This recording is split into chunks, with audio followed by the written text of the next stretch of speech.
자, 오늘 말씀의 제목은 공고한 사람에서 은혜의 사람으로 라는 말씀의 제목으로 우리 성도님들과 함께 말씀을 나누도록 하겠습니다. 자, 우리 성도님들 한 주간 평안히 잘 지내셨죠? 예, 우리 성도님들 잘 지내신 것 같아 보입니다. 자, 그런데 우리 성도님들 보니까 옷들이 많이 얇아지셨네요. 많이 따뜻하죠? 보니까 반팔 입은 친구들도, 우리 청년들은 벌써 몸에 열이 나는지 반팔을 입고 왔어요. 그렇죠? 반팔 입은 분들도 있고 벌써 옷들이 많이 얇아진 것 같습니다. 근데 이렇게 날씨가 점점점 따뜻해지면은 고민되시는 분들이 계실 거예요. 겨울에는 그래도 옷도 좀 두껍고 길고 가릴 수가 있는데, 날씨가 점점 따뜻해지면은 이때쯤 오면은 많은 분들이 더 생각하는 것이 있습니다. 뭐죠? 살 좀 빼야지, 다이어트 좀 해야지, 이런 생각을 합니다. 저도요, 다이어트 중이에요. 이러면은 웃으시거나 아유, 목사님 무슨 다이어트예요 하는 분들이 계세요. 그런데요, 저도 다이어트 중이에요. 제가 요즘 대신방 중이잖아요. 그죠? 아까도 광고했지만 대신방 중이에요. 대신방을 하다 보면은 자꾸 맛있는 걸 주세요. 예. 근데 대신방 할 때마다 이렇게 생각합니다. 오늘은 안 먹으리라, 적게 먹으리라. 근데 집집마다 갈 때마다 맛있는 것을 주실까요, 안 주실까요? 주세요. 막 하루에 대신방 가면 6집, 많게는 7집 할 때도 있었어요. 최고는. 그러면은 1시간에 1집씩 가거든요. 그러면은 준비 안 하신다고 하고서 꼭 준비를 하세요. 그러면 조금씩 먹잖아요. 먹어요. 자, 마귀가 틈타듯 지방이 저를 틈탑니다. 그래서 들어와요. 안 들어올 것 같은데 틈타요. 제 아내가 저 뒤에 있지만 진방이 마치고 집에 들어오면은 제가 가장 먼저 하는 것이 있습니다. 체중계에 올라가요. 그럼 이상하게도요, 안 먹은 것 같은데 체중계에 숫자에 이자가 붙어 있어요. 예. 그 이자가 제 통장에 붙었으면 좋겠어요. 통장에는 이자가 안 붙고 체중계 숫자에 이자가 붙어 있어요. 난 먹은 게 없는 것 같은데 숫자가 올라가 있어요. 어제와 달리 올라가 있어요. 그러면 저녁마다 제가 운동을 해요. 정말. 예. 제가 대신방 때보다 그렇게 운동을 했는데도 2kg가 늘었는데 빠지질 않아요. 예. 아마 지금 광고했던 것처럼 1교구 끝날 때까지는 2kg를 뺄 생각은 없고요, 요거를 유지하는 것이 제 목표입니다. 제 다이어트 목표는 빼는 게 아니라 유지가 현재로는 목표예요. 그런데도 불구하고 저를 사랑하시는 우리 권사님들은 항상 이런 말씀을 해요. 목사님, 살 좀 찌셔야 돼요. 아유, 책임지지 못할 말씀을 하시지 마세요. 살찌면 어떠실 건데요? 저희는 양복들은 다 어떡하라고? 사주실 거예요? 응? 사주실 거예요? 양복 다 못 입을 텐데. 동복, 하복, 춘추복, 양복들 살찌면 다 못 입을 텐데 말로만 살찌라고 하고 양복 사주지도 않을 거면서, 응? 맨날 그냥 살 좀 찌셔야 돼요. 말로만 해주시고. 그렇죠? 그래서 저도 뺄 생각은 없어요. 그냥 유지만 하려고 매일 신방하고 돌아와서는 체중계 올라가고, 그리고 운동하고 있어요. 그렇게 살아가고 있습니다. 안 돼요. 이게 쉽지가 않아요. 아마 여기 계신 분들도 다들 공감하시죠? 공감하실 거예요. 세상에서 많은 책들이 있어요. 다들 그렇게 합니다. 할 수 있다, 하면 된다. 그렇죠? 어떤 분들은, 어른들은 아무래도 돈을 버는 그런 것들의 책을 볼 거고, 젊은 사람들은 공부, 취직, 성공, 이런 책들을 보게 되어집니다. 다들 이야기하는 거예요. 자기개발, 의지, 할 수 있다라고 이야기해요. 근데 그 책 봐서 성공했으면은 다 성공했겠죠. 그런데요, 돼요, 안 돼요? 물론 되는 사람도 있는데 제가 볼 때는 1, 2% 정도일 거고 대부분 98%는 잘 안 돼요. 안 되는 걸까? 못 되는 걸까? 그런 생각을 해봅니다. 뭐 다이어트도 마찬가지일 거고요. 제가 다이어트 한 얘기를 했지만 유지 정도가 그나마 성공했다라고 보는 거고, 대부분 하다가 힘들고 어렵고 안 되고 그런 정도란 거죠. 왜 안 될까? 왜 안 될까? 그 책대로 해보려고 하는데, 얘기대로 해보려고 하는데, 우리 학생들도, 청년들도, 우리 장년들도 해보려고 하는데 왜 안 될까? 신앙생활도 해보려고 하는데 왜 안 될까? 오늘 바울이 이야기하고 있어요. 바울이라면 누구입니까? 정말 대단한 사람이잖아요. 우리 성경에서 여러 인물들 가운데 바울 같은 사람이 없어요. 신약 성경의 대부분을 12제자보다는 바울이 더 많이 썼잖아요. 근데 그 바울도 이야기해요. 신 목사님, 저도 안 되더라고요. 오늘의 주제는 그거예요. 오늘 다 잃어버리고 그것만 기억하셔도 돼요. 사도 바울이 제가 묵상하는데 저한테 그 얘기를 들려줬어요. 신 목사님, 저도 안 되더라고요. 저도 노력했는데요, 신앙생활 쉽지 않더라고요. 쉬운 일 아니에요. 저도 그냥 유지 정도 했습니다. 유지 정도 했어요. 저도 평생 싸웠습니다. 그게 유지하는 거예요. 조금 나가다가 다시 그 자리, 조금 나가다가 다시 그 자리 정도 오는 겁니다. 쉽지 않은 게 가는 겁니다. 하지만 그래도 가야죠. 왜요? 어느 순간 주님이 내 손 잡아주세요. 할렐루야. 예, 그때가 있어요. 내 힘으로 안 될 때 어느 순간 주님이 내 손 잡아줄 때 있어요. 그때 깨달아요. 나는 안 됐는데 주님이 잡아주니까 되는구나. 할렐루야. 그걸 맛보아야 되는구나. 여기 계신 분들 가운데서도 그러실 때가 있을 거예요. 새벽 기도도 해봤는데, 철야도 해봤는데, 금식도 해봤는데, 일천번제도 해봤는데, 성경 일독도 해봤는데, 봉사도 해봤는데 안 되네. 다 포기한 것 같았는데 그래도 유지 정도 하면서 그냥 뭔가 해봤는데 주님이 내 손 잡아주니까 되네. 할렐루야. 다이어트 할 때 체중계 올라가서 괜히 열받을 때 있잖아요. 왜 살 안 빠져? 하면서 누구한테 화내요?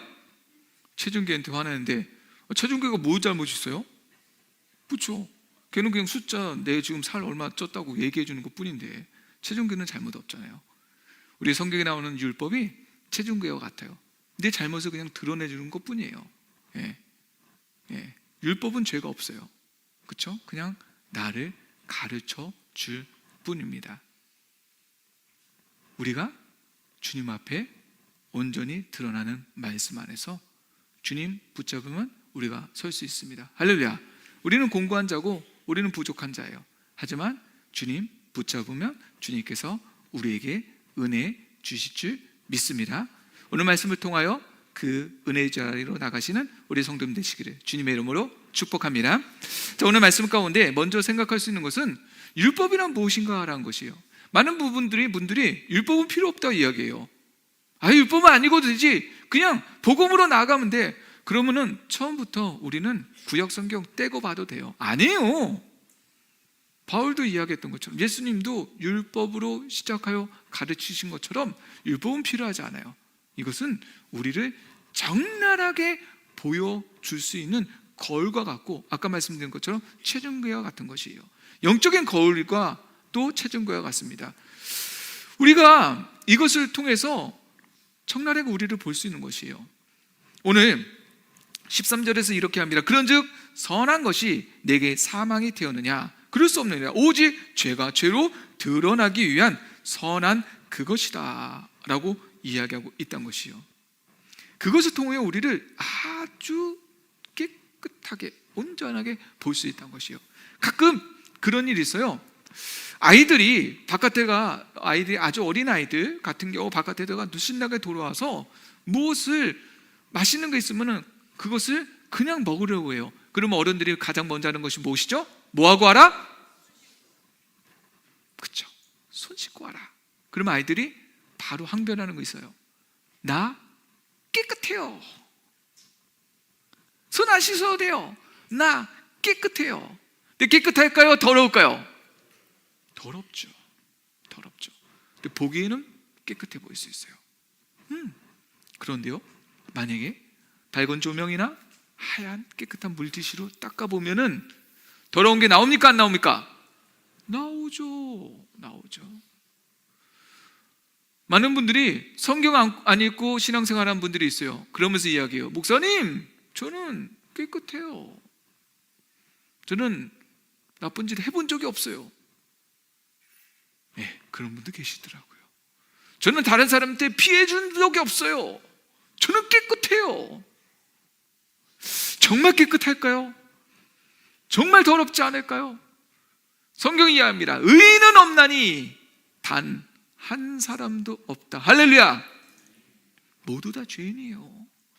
하나님 앞에서 꼭 어린아이가 맛있는 과자를 집어먹을 때 엄마, 난 손이 깨끗해. 괜찮아. 안 씻어도 돼. 라고 이야기한 것처럼 깨끗하다라고 이야기해요. 하지만 우리는 사실 말씀 앞에 나왔을 때 깨끗할 수가 없어요. 그래서 말씀을 읽을 때 눈물이 나고 말씀을 읽을 때 나의 죄가 그 앞에 드러날 수밖에 없는 것이에요. 우리는 다 더러운 죄인이고 부족할 수밖에 없던 것이에요. 우리 안에 있었던 숨겨졌던 때 더러운 것들, 그런 것들이 말씀을 읽을 때 그 율법 앞에 그 안에서 다 드러날 수 있는 것이에요. 그런데 문제는 뭐냐면은 죄라는 것이에요. 이 죄가 우리가 말씀 앞에 드러났을 때 그것에 우리 안에 하나님의 성령과 선은 단순히 그것을 통하여 깨끗한 것에 우리가 깨닫게 되는데, 죄는 어떻게 하느냐면은 우리를 두렵게 하고 우리를 억눌려요. 오늘 말씀을 그래서 14절에 이렇게 해요. 우리의 율법은 신령한 줄 알거냐 나는 육신에 속하여 죄 아래 팔렸도다. 자, 이 말씀이 뭐냐면은 죄는 율법을 통하여 우리가 잘 깨닫고 알아야 되는데, 죄라는 그 나쁜 놈이 율법을 통하여 내가 잘 알았는데 나를 팔아버린다는 거예요. 노예로 만들어버리는 것이에요. 깨끗한 것을 알아내는 것은 좋은 거잖아요. 할렐루야. 그런데 내 안에는 죄가 어떻게 하냐면은 그것을 깨닫는 순간 나를 가둔다는 거예요. 알고서 내가 이런 더러운 사람이니까 하나님 앞에 가야지 라고 해야 되는데, 죄는 내가 이렇게 더러우니까 숨어야지 만든다는 거예요. 좋아요, 나빠요? 나쁜 거죠. 깨달았으면 하나님 앞에 가야지라고 만들어야 되는데, 죄라는 것은 나를 노예로 만든다는 것이에요.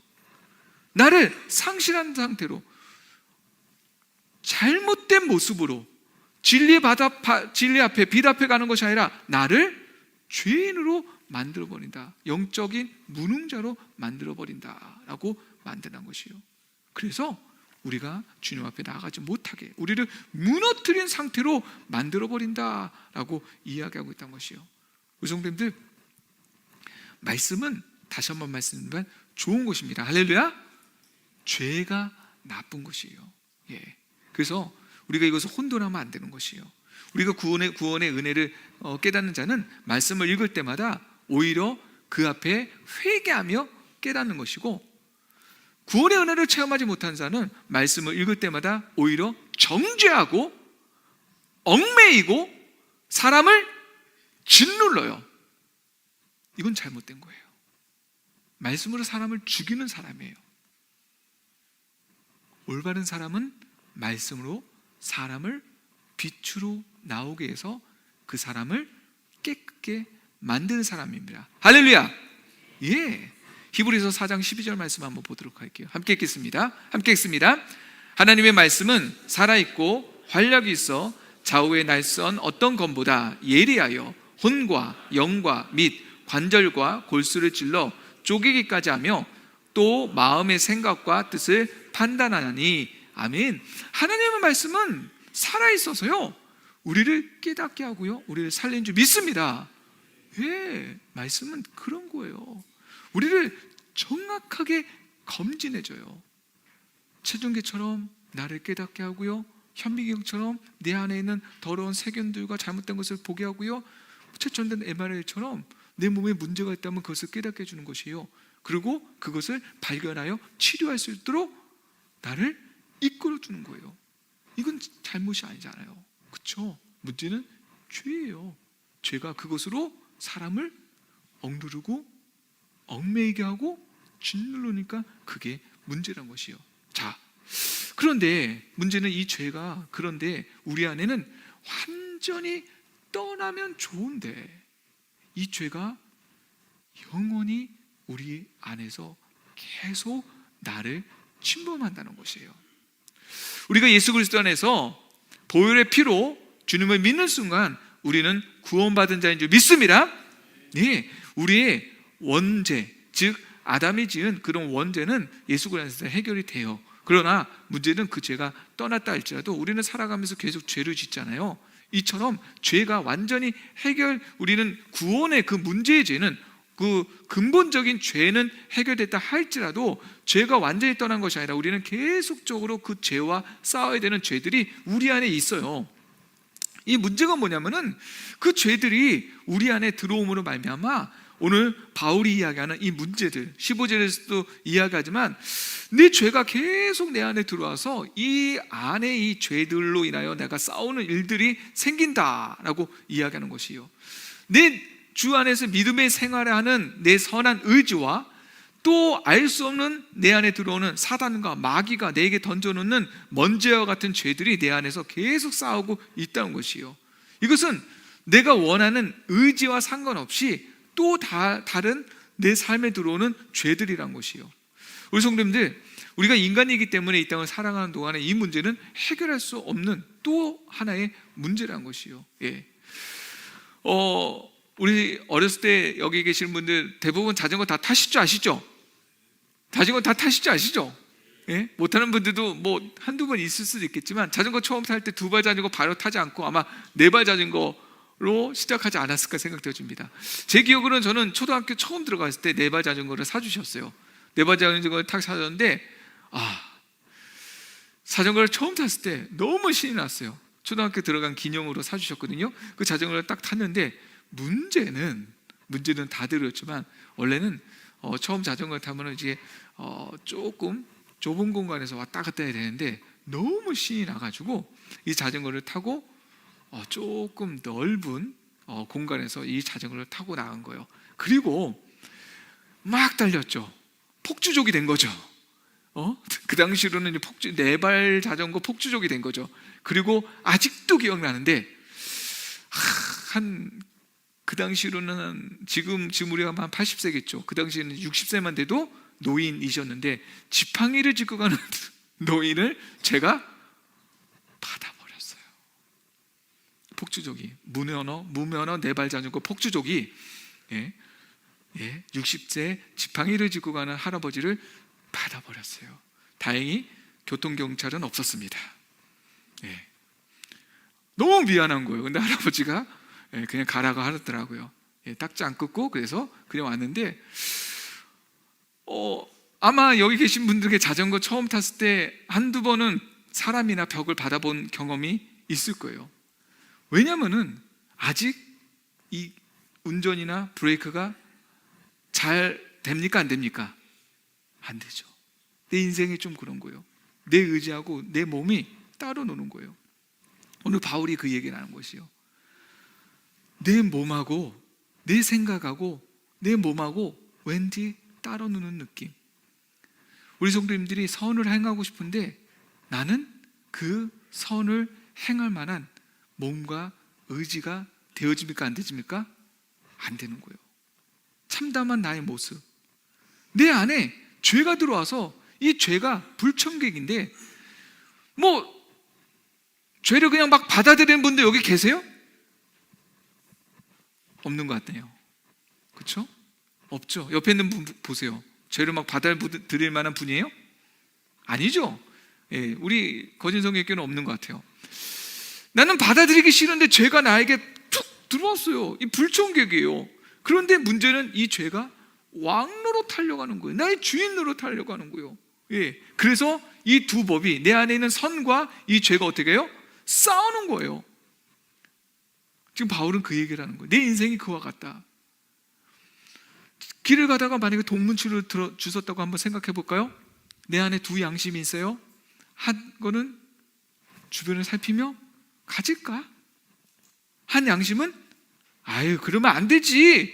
그래도 아무도 안 봤어도 경찰서로 가야지. 이 두 양심이 싸우고 있다는 것이죠. 인간은 누구나 그 마음이 있다는 것이죠. 이 비극적인 바울은 이 마음을 표현한 것이에요.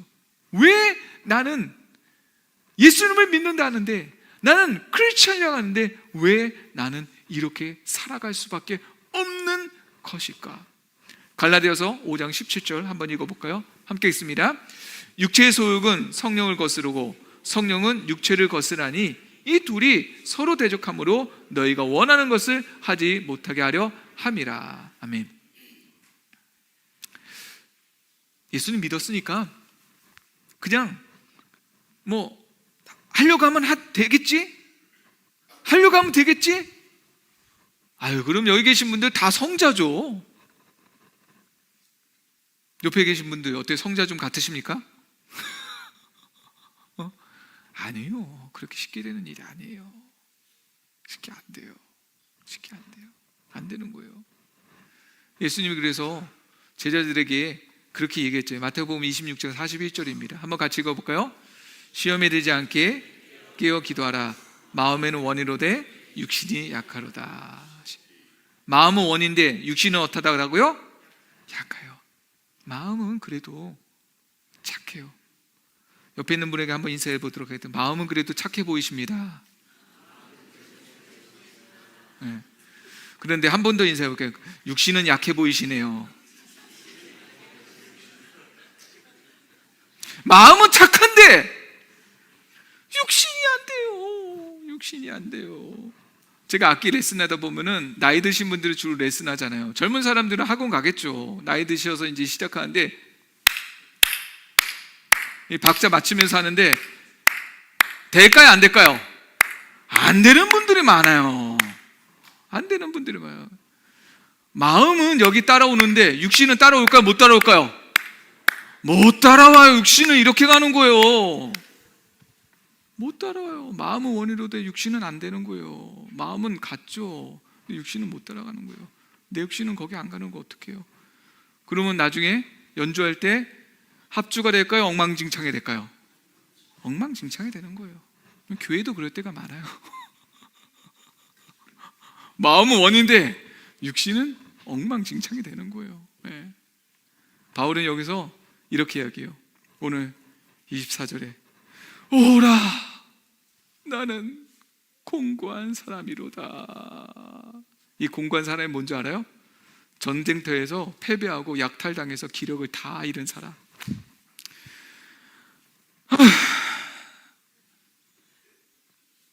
공고한 사람이로다. 공고한 사람이로다. 내 인생은 공고한 사람이로다. 이 사망의 몸에서, 사망의 몸, 로마 시대 때 사람을 죽인 사람이 있어요. 근데 사람을 죽인 사람, 살인자를 발견했어요. 넌 사형. 이 사람은 어떻게 죽인지 알아요? 죽인 사람하고 묶어요. 이렇게 묶어버려요. 그러면 어떻게 될까요? 이 사람이 어떻게 죽을까요?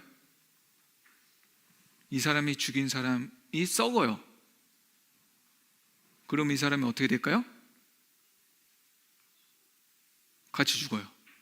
이 사람이 썩으면서 그 세균이 이 사람한테 옮겨서 이 사람은 어떻게 될까요? 어떻게 돼요? 같이 썩어서 죽는 거예요. 오늘 여기서 쓰인 단어가 그거예요. 오호라 나는 공고한 사람이로다. 이 사망의 몸, 내가 죽은 사람에 붙어서 같이 죽는 몸, 그런 몸이 됐다는 거죠. 전쟁에서 지고 와서 기력을 쇠한 몸. 아무것도 못하겠다, 그냥 죽은 몸이다. 죽은 사람한테 붙어가지고 같이 썩어서 같이 죽은 내 몸, 조금씩 같이 썩어 죽어가는 내 몸. 어떤 느낌인지 아세요? 기분이 오시죠? 하려고 해도 안 되고, 기도하려고 해도 안 되고, 뭐 장사하려고 해도 안 되고, 공부하려고 안 되고, 직장 가지려고 안 되고, 뭐 하려고 해도 안 되고, 에휴, 다 때려치지 뭐 될 거 있어. 근데 재밌는 게 뭔지 아세요? 오늘 7절에서 오늘 7장 13절에서 23절까지 다 이거예요. 내가 원하고, 내가 행하고, 내가 깨닫고, 다 영어 성경에서는 I.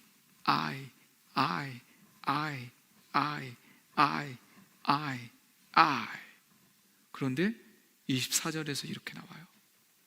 누가 나를 건져내랴. 주어가 바뀌어요. 나는 할 수 없어. 내가 원했고, 내가 행하고, 내가 그러다가 누가 나를 건져낼 수 있지? 내가 수행하고, 내가 선행을 하고, 내가 뭔가 하고, 내가 해볼 수 있는데, 내가 할 수 있을 것 같은데 하다가 누가 나를 여기서 건져낼 수 있을까? 누가 건져낼 수 있을까? 그때 누가 나옵니까? 예수 그리스도. 할렐루야. 누가 나를 건져내랴? 25절에서 우리 주 예수 그리스도로 말미암아 하나님께 무엇하리로다? 감사하리로다. 할렐루야. 예수님께 감사한다는 거예요. 나는 할 수 없는데 예수님께 감사하리로다. 하나님께 감사하겠다는 거예요. 하나님께 감사하겠다는 것이요. 나는 할 수 없었는데, 내가 하려고 해도, 내가 뭔가 하려고 해도 할 수 없었는데, 나는 할 수 없는 자였는데, 나는 정말 할 수 없었는 자였는데. 우리 성도님들 생각해 보세요. 바울이 누군데요? 아니, 바울이 누군데요? 그 바울이 할 수 없다라고 얘기하잖아요. 그럼 우리는요?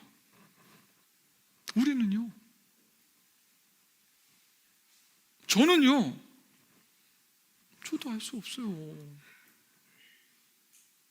항상 설교하지만 저도 싸워요.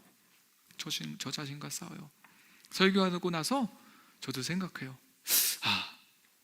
이 설교한 것을 나는 지킬 수 있을까? 나도 공고한 자로다.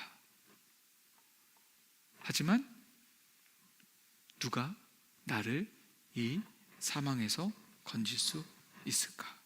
누구입니까? 바로 예수 그리스도입니다. 할렐루야. 주님께서 우리를 위해서 저 하늘 보좌 버리고 우리에게 오신 줄 믿습니다. 맞아요. 우리 위해서, 우리를 살리려고, 우리 스스로 아무것도 할 수 없는 것을 아시니까 우리를 위해서 오신 거잖아요. 그리고 우리를 세우신 줄 믿습니다. 예. 주님께서요, 오늘 말씀 가운데 보면은 그런데 25절 하반절 이렇게 해요. 그런즉 내 자신이 마음으로는 하나님의 법을, 육신으로는 죄의 법을 섬긴다. 근데 마지막에 이 말씀이 또 우리에게 주시는 메시지가 있어요. 바울이 이렇게 이야기해요. 그런데 내 마음으로는 하나님을, 내 육신으로는 무엇을? 죄의 법을. 또 싸움은 끝났어요? 시작되고 있어요? 또 시작되고 있어요. 또 시작되고 있어요. 계속되는 것이에요. 계속되고 있는 것이에요. 계속되고 있는 것이에요. 끝난 싸움이 아니라 또 갈등의 현실은 여전히 남아있다는 것이에요. 오늘 이 말씀 듣고 저 뒷문을 나가면서 목사님 말씀이 맞지, 나는 할 수 없지만 예수님의 은혜로 나는 일어난다 하고서 여기 있는 분들이 다 성자가 되면은, 야, 우리 거진 성결교회는 수도원이 되는 겁니다. 그런데 아마 저기 나가시면서 내일 다시 원상복귀, 다이어트는 포기, 인생은 포기 되겠죠. 그러나 아니요, 마음으로는 하나님의 법, 육신으로는 죄의 법을 섬기는 일이 있다 할지라도, 공고한 자 사망의 몸이 되다 할지라도, 우리 성도님들 깨달으십시오. 누가 나를 건져낼 수 있습니까? 누구시죠? 예수 그리스도. 할렐루야. 그것을 깨달으신다면 다시 일어나는 거예요. 할렐루야. 넘어지면 다시 일어나는 거예요. 할렐루야. 넘어지면 어떻게 한다? 다시 일어난다. 예, 예수 그리스도로 다시 일어나시면 되는 거예요. 주님은 항상 나의 손을 잡으실 준비가 되어 있습니다. 할렐루야. 예, 주님의 이름으로 기도하고 일어나는 거예요. 우리는 다시 일어나는 거예요. 주님은 계속 일어나는 거예요. 우리가 쓸데없이 내가 한번 혼자 해보겠다라고 고장난 내 인생과 내 삶을 스스로 셀프로 서비싱 할 필요가 없어요. 주님이 그러면 오실 필요가 없겠죠. 주님은 우리를 고치시려고 이 땅에 오셨습니다. 할렐루야. 예, 주님 손 잡으시는 것 같아요. 잡으시면 되는 거예요. 자, 고린도후서 1장 9절 말씀입니다. 마지막으로 한번 읽어보겠습니다. 함께 읽습니다. 우리는 우리 자신이 사형선고를 받은 줄 알았으니 이는 우리로 자기를 의지하지 말고 오직 죽은 자를 다시 살리시는 하나님만 의지하게 하심이라. 아멘. 하나님을 의지하시면 됩니다. 할렐루야. 예, 주님을 의지하시면 돼요. 주님 언제라도 우리를 잡으실 줄 믿습니다. 다시 일어나시면 주님께서 우리에게 힘 주실 줄 믿습니다. 아멘. 우리 함께 우리 찬양하고 기도하겠습니다. 오직 예수뿐이네.